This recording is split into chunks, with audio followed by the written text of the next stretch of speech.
to go for a marathon run. That would be a physical energy drain.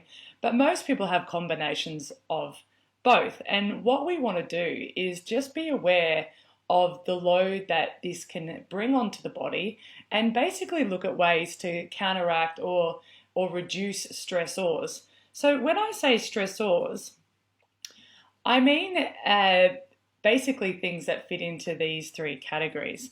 So we have three categories that I like to use. You've got emotional stress, chemical stress, and physical stress.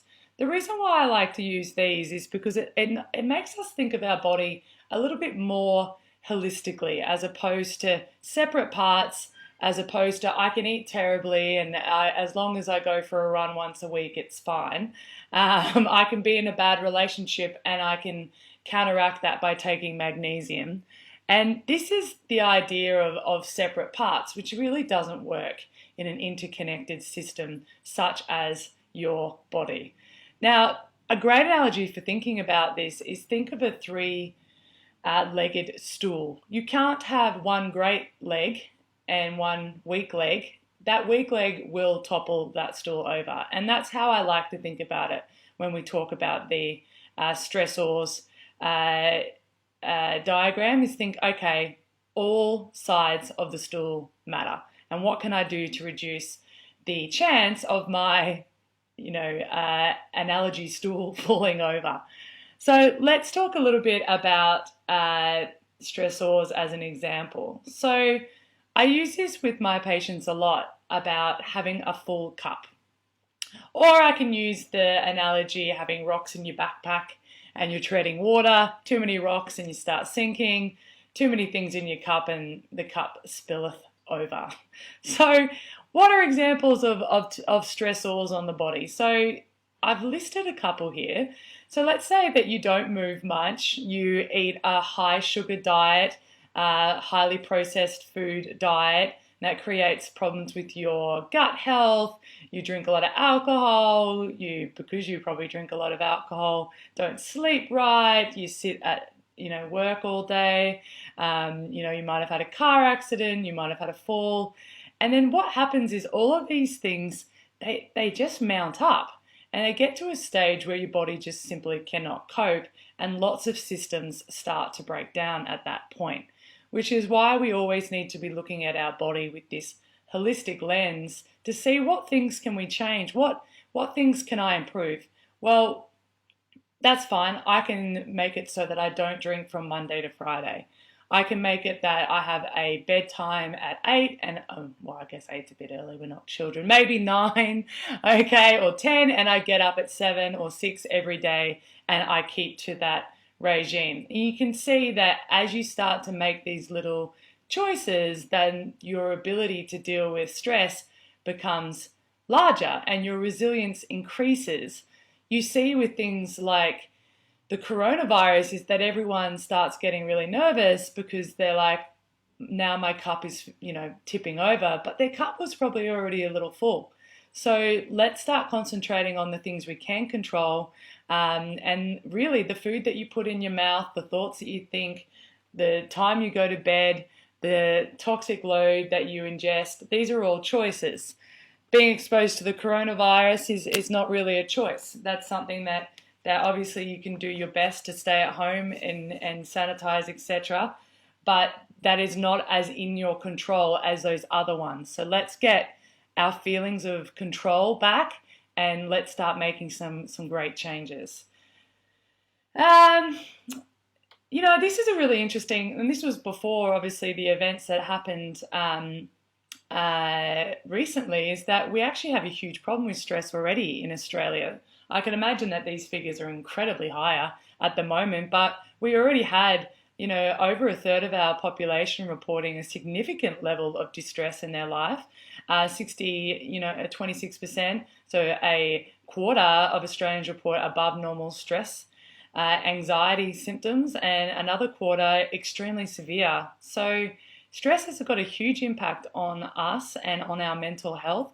And all of those things that we talked about before in the previous slide will help us be able to manage our mental health as well, which is why this stuff is so important. So I'm going to skip over some slides because I'm going to come back to circle back to a lot of this. I don't want to bore you too much on this video.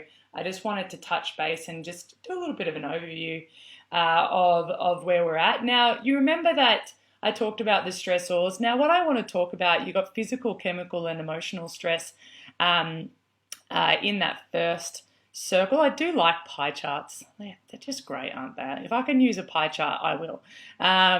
But bar graphs just don't do it for me. Now, the second pie chart that I have there is actually broken down into solutions. So we've got our kind of problems up the top, and now we've got our solutions. And I like to break it down a little further into nutrition, movement, toxins, and stress, which is actually what this main talk is about. Now, to reduce, our stressors, obviously we want to reduce our contact with things that stress us out. So you'll remember in one of my posts I talked about creating some social media/media distancing. I do appreciate the irony that I'm reaching you on social media, but have some limits about how much exposure you have to the news at the moment. Every time you're exposed to pictures of coffins and counters of infections and different things, you're actually creating a fight or flight response in your body, and you're setting yourself up to become quite ill. So really limit how much exposure that you have to that. It is not creating a situation that's keeping you safer. It is causing harm. So limit it to half an hour to an hour a day. Get the facts that you need from reputable resources, and then I highly recommend you switch it off. There is a great control in the iPhone called screen time, where you can actually limit how much time you spend on apps and news, etc. And I highly recommend that you do that. Other stress tips that I would recommend is to use meditation where you can. I'm going to try and see if we can get some online meditation live videos happening. I'll definitely share some tips on how to meditate, even just some simple breathing techniques that you can use to settle you down. I will go deeper into how the stress response works, but at the moment I just want to give you some tips before I overwhelm you with info. Okay. Other things for your stress is definitely getting some movement in. And we'll go deeper into movement, but try and go outside and go for a walk. Obviously maintain your social distancing, and obviously don't go out if you are ill, but trying to get outside in the sunshine and get moving. It can be light, it can be a light jog, it can be whatever you prefer, but get moving every day and try and make sure that that's a part of your routine, because poor posture and stiff bodies actually create a stress response in of themselves. So let's get moving. There are some supplements that are really beneficial for mediating the stress response and making sure that it is not too overactive. And my main one that I'd recommend at this point would be magnesium. Magnesium citrate or magnesium malate, glycinate is also good, and around 600 milligrams per day with food is what I would recommend. The reason why I would recommend that is it actually allows your body to switch off. It helps your muscles relax, and it's very important because it gets depleted in chronic stress, and then that can basically lead you to a bit of a vicious cycle of feeling tense and feeling stressed and using more magnesium up, so you get more tensed and feel more stressed and so on, and you can't sleep, and those things can make you feel really restless and anxious. So let's get on the magnesium, guys. At the moment, it is the wonder mineral for you, and definitely will make an effect provided it is a good brand. You can always ask us about that. But yeah, the magnesium citrate, malate, glycinate, try to avoid oxides. The other thing that's really super important, and I've already touched on it, is to regulate your sleep patterns. A lot of people will be working from home.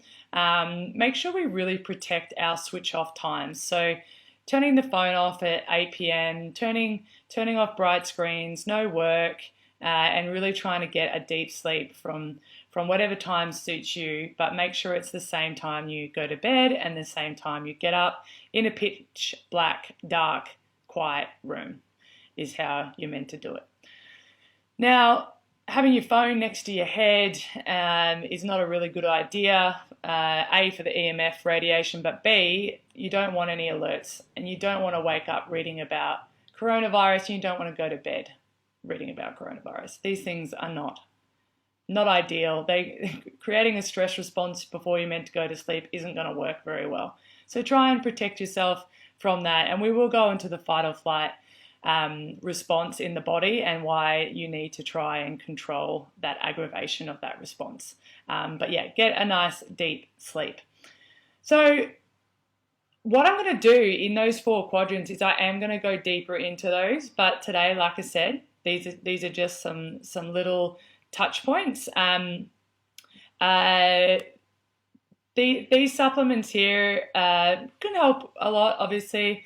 The ones that I generally recommend for stress are B vitamins, magnesium, and omega-3 fatty acids. Of course, you can just eat a ton of fish and walnuts. You don't need to take that as a supplement, but if you don't eat fish, then potentially there is advantages to doing that. If you're feeling really strung out and exhausted, magnesium and B vitamins are always a really good strategy. Like, to summarize, I didn't go deep into all of these, but reducing your triggers is the key. Looking at your stressors. Now is not the time to do a marathon. Now is not the time to argue with people on the internet about whether this is a big deal or not. Now is not the time to eat a whole pile of crap and to drink a whole pile of booze, not too much booze anyway, okay? This is the time to really indulge in self-care. Having baths, eating lots of fruits and vegetables, sitting down, with our immediate families, checking in with our extended families via phone and Skype and etc., and practice some serious mindfulness and protecting our mind from overexposure to all of these things that are constant. The news cycle is constant. They love fear and hysteria. It's what makes them money. Don't fall for it. Don't let them drag you in. It is not good for you, and it does not help anything if you are panicked, anxious, and stressed. Maintain proper meal times, eat a nutrient-dense diet, and if you need, supplement with magnesium, B complexes, potentially fish oil, but if you can eat it, that would be even better. Okay, guys.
Hi everyone, this is the first video in my stress management series that I promised you.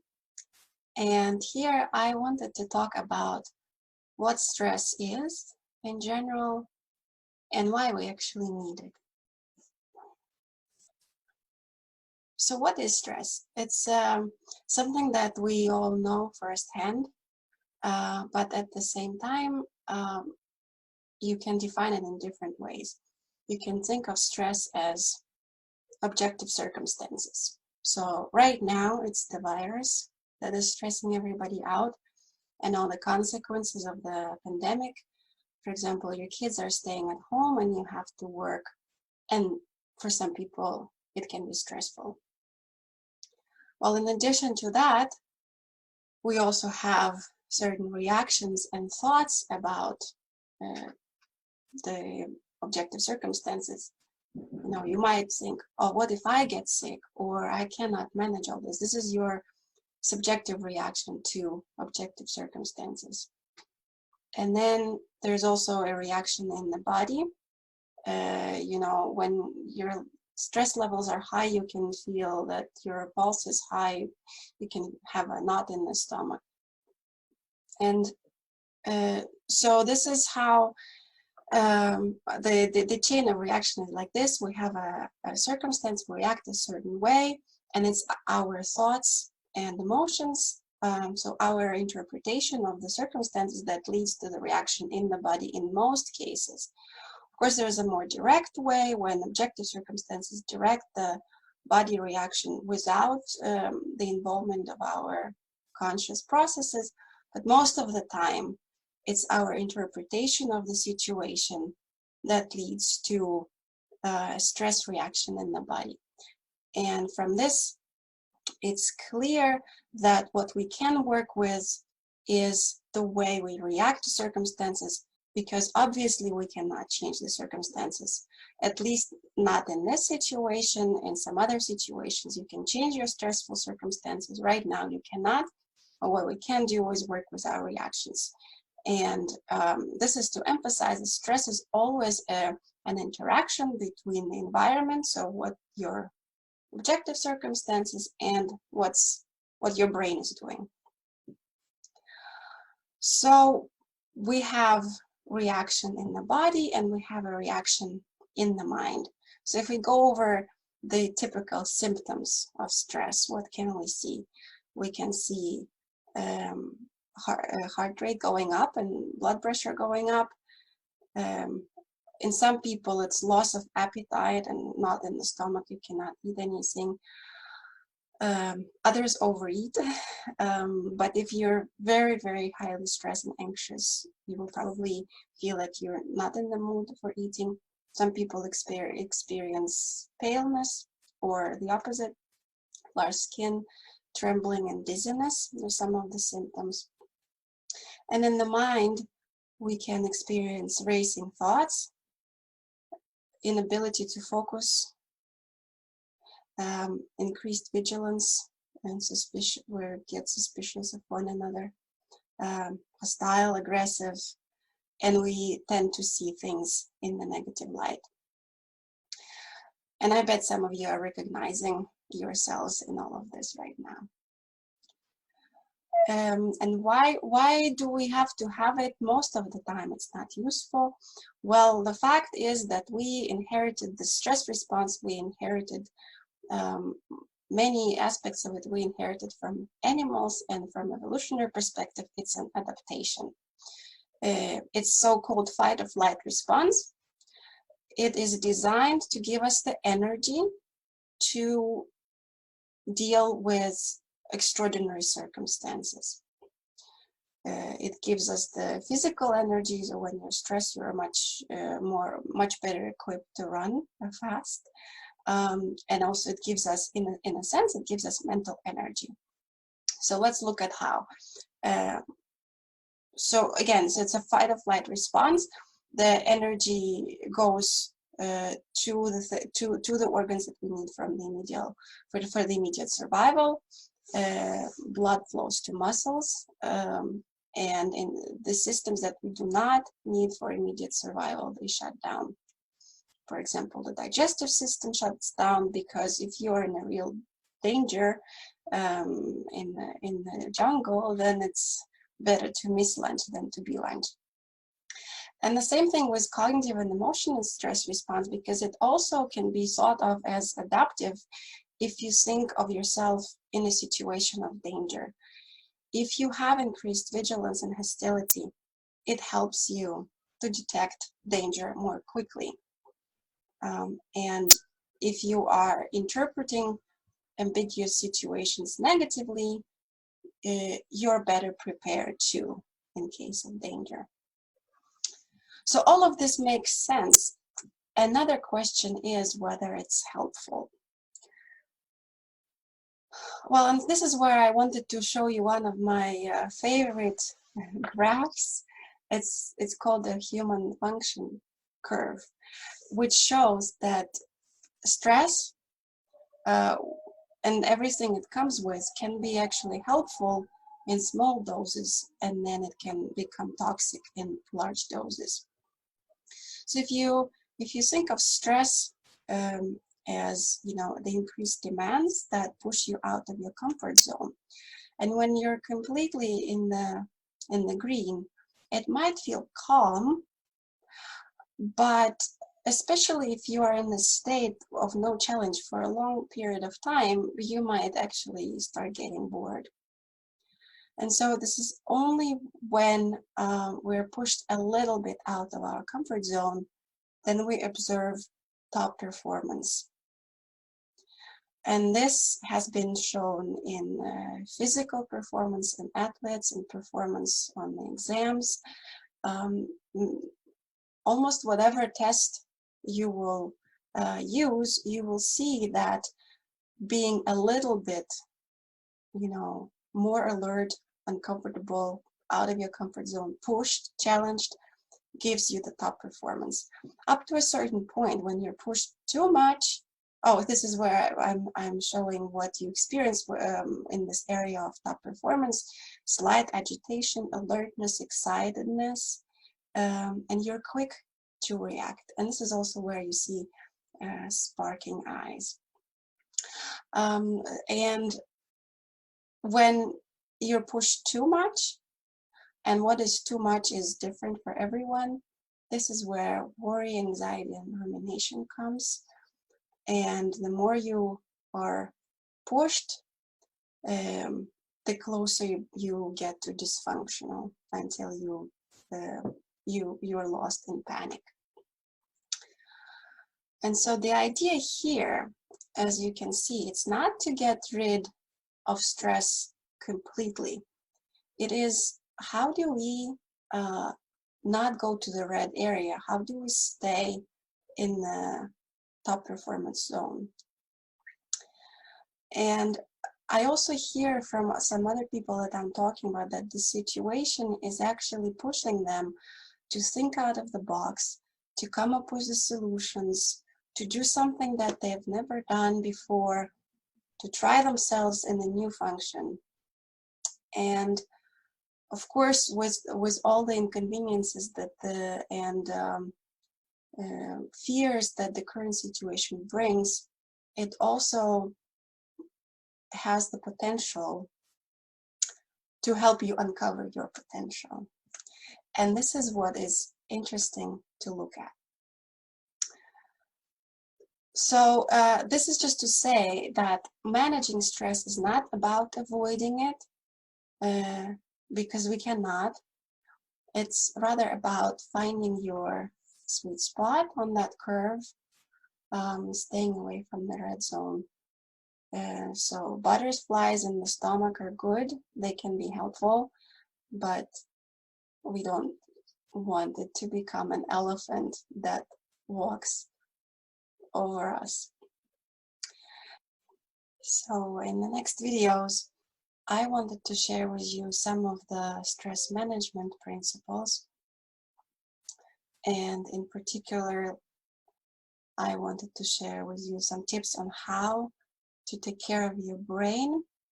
Again, stress reaction happens in the brain, so maintaining healthy brain is really important for stress management, and we'll talk about what exactly you can do to take care of it. We will also talk about being aware and why it's important for managing your stress reaction. First step is to be aware of them, how you can learn better awareness.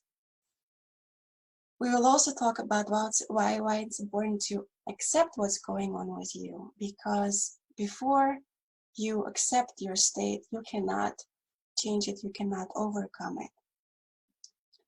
We'll talk about how to address your thinking, how to work with unhelpful thoughts, and we'll also talk about how to practice self-compassion and why it's important for stress management. But right now, I wanted to give you tip number 0, which is to slow down. And why is slowing down? Well, we talked about how stress is giving you energy to run and fight. So the quality of your thoughts or your actions becomes rushed when you're under stress. And while it can be helpful sometimes, you probably know from experience that most of the time rushing is not helpful. Here I wanted to give you an example that I'm stealing from Stephen Hayes, who is a founder of acceptance and commitment therapy, as I really like. It's a very vivid example, I feel, when you are on an escalator at the airport and you're trying to get your documents out of your purse. And so while you're doing it, you can see that the end of the escalator is approaching. And so you really want to finish taking the documents out before you hit the end. So you feel like you start getting rushed, but because you're so rushed and because your actions are so frantic, you know, the zipper gets stuck and you just can't seem to get anything done. And so you know, again, from experience, that the best thing to do is slow down, carefully, meticulously, open the bag, get the passport out, then step off the escalator. So by practicing slowing down, we can actually be more precise and more focused. Even though our mind is telling us to rush, by counteracting this urge to rush, by slowing ourselves down, we can achieve more and better results. And an exercise, a kind of fun exercise I wanted to try, which again I am stealing from Stephen Hayes, is to take any action, anything whatsoever, and for 30 seconds, for 1 minute, for a few minutes, do whatever you're doing with half the speed. So for example, I have my cup of coffee here, and normally I would do something like this. But which is slow already, but if I were to practice this exercise, I would just go.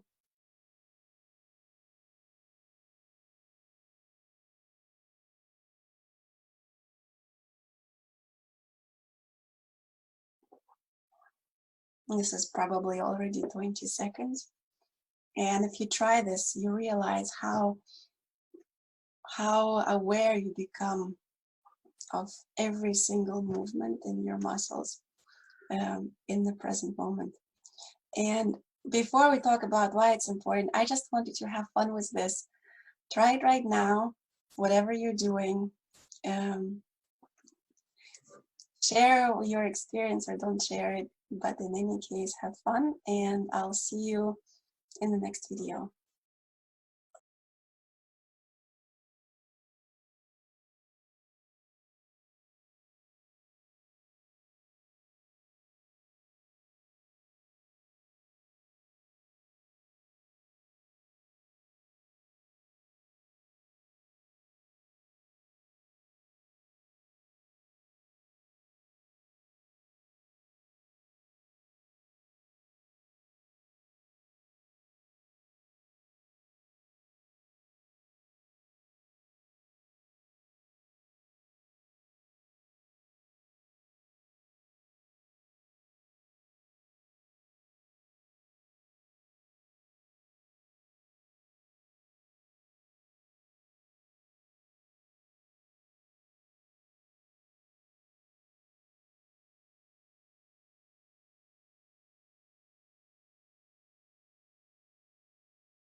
Most of us know it's important to get the right nutrition to live a healthy, active life.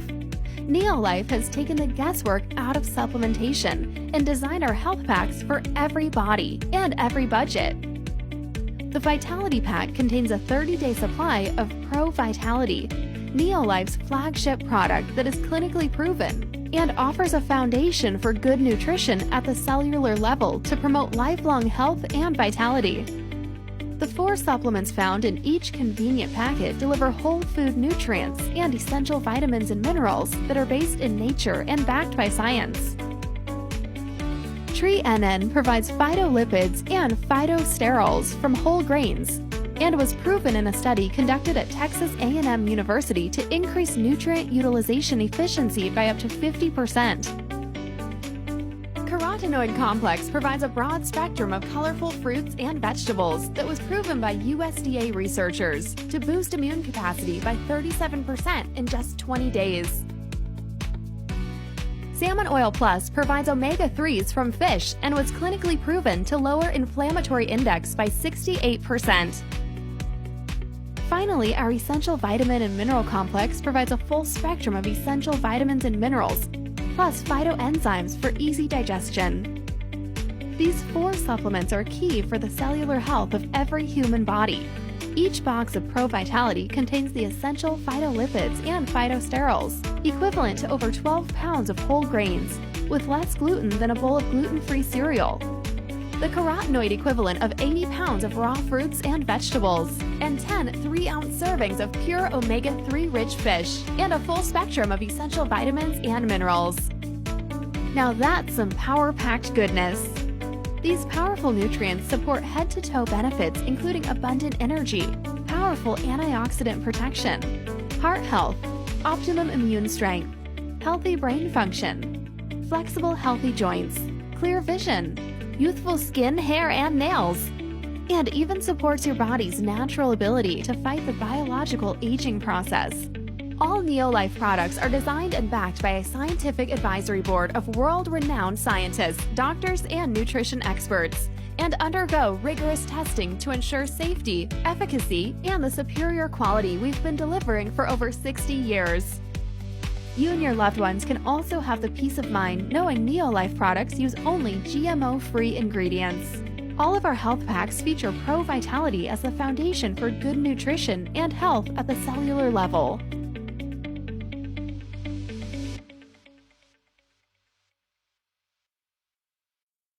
Hey everyone, last time we covered some tips for coping with anxiety.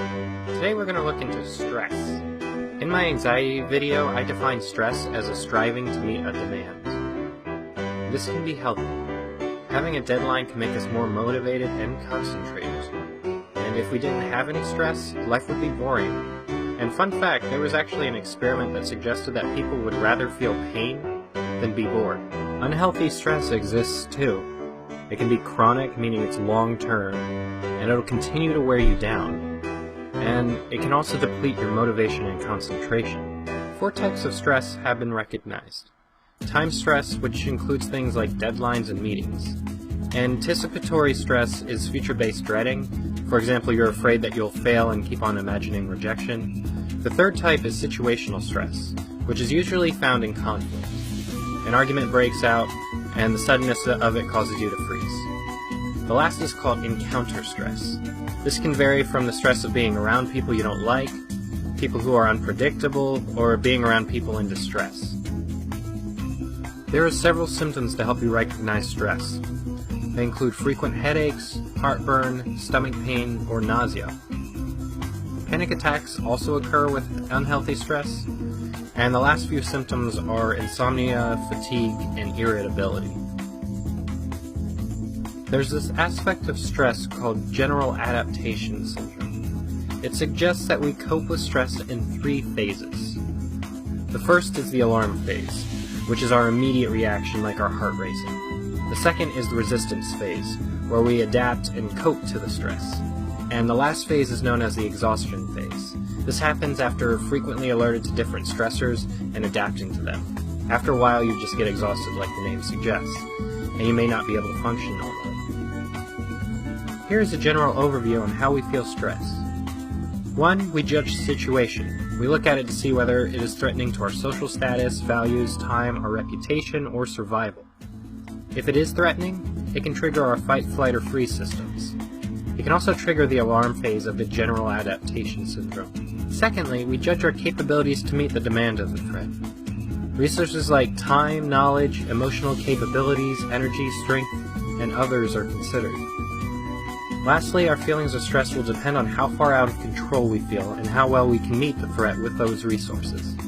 As an example, let's say someone has a deadline at school or work. That deadline is the stressor or the threat. It's threatening to our time and possibly to our reputation. Then we judge it against our resources. How much time do we have? If it's 2 days, we may feel very stressed. But if it's 2 weeks, we won't feel stressed that bad. Also, is it an important piece of work, or is it an optional thing we can do as a bonus? If it is really important, it will more greatly affect our reputation than the bonus work if we fail to complete it. Today we covered healthy and unhealthy stress, stress types, symptoms, and how we feel stress. Next time we'll cover some stress management tips. Thank you for watching. Hit the like and subscribe buttons if you'd like more content like this. Please do me a favor and have a good day.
And cortisol also makes us eat faster and causes the body to deposit fat around the abdomen. So what we tend to call a beer belly is more likely to be a stress belly. And the other reason we eat when we're stressed is that we're not taught how to deal with negative emotions. So we try and block them out. We feel pressured to carry on regardless, so we use food to block or just to numb unpleasant emotions. And in some cases this is learned from childhood because well-meaning parents might have used food to comfort us when we're upset. So why are we reaching for junk food and not things like fruit or healthier options? Again, cortisol is to blame. Cortisol stimulates our desire for high sugar foods because sugar is the fastest way to get an immediate hit of energy to help us deal with the stress better. Another thing that happens is when we're feeling negative, when we're in a negative mood state, our taste buds actually lose their sensitivity. They become less sensitive, so foods taste less sweet. And experiments with soccer fans in the UK found that if your team loses, dessert tastes less sweet than if your team wins. Wow. So when we're unhappy, we need something super sweet to get that same experience of sweetness from the usual food. So we reach for the chocolate caramel mud cake rather than the apple because the apple tastes sour. You know, Helena, sometimes you don't even realise you're engaging in stress eating. You can just literally go from one thing to another. So how could you learn to recognise if that is what you're doing? Learn to sort of spot it? Well, firstly, just before you reach for food, pause and ask yourself, am I really hungry? Or do I just want to change how I'm feeling? And then pause and become aware of any emotions. The other thing to notice is, do you eat in response to specific triggers or situations? For instance, whenever you've got a looming deadline, or after an argument, or even in anticipation of having to deal with something difficult or unpleasant. And do you eat mindlessly while you're working at the computer? Sometimes just mindless eating has become a habitual response to stress, and we just do it on autopilot. So self-awareness, observe yourself. All right, well, if we're ticking some boxes there and we are a stress eater, how do we break the habit? The most powerful way is when you get the urge to eat, simply sit and feel the feeling without acting on it. feel the temptation, actually feel the craving. You're not resisting it. You are not sitting there going, I'm not going to eat. You are actually feeling the discomfort. And if you just sit there for a couple of minutes, the discomfort will pass. It passes through us like a wave. And then people actually say they feel a great sense of relief and peace and even energy. Now, if that feels too overwhelming because people feel they'll be overwhelmed by their feelings, another strategy is immediately when you get that urge to stress eat, bring to mind a really pleasant, positive emotional memory. For instance, the romantic dinner you had at Valentine's Day last week, or whatever it is for you. And that thought stimulates the production of oxytocin in our brain, which has the opposite effect of cortisol, and we immediately feel calm. A third thing we can do is just start to take slow, deep, conscious breaths. We underestimate the power of slow, conscious breathing. It relaxes our muscles, it slows down our heart rate, it lowers blood pressure, and it also dampens down activity in the amygdala, which is the part of the brain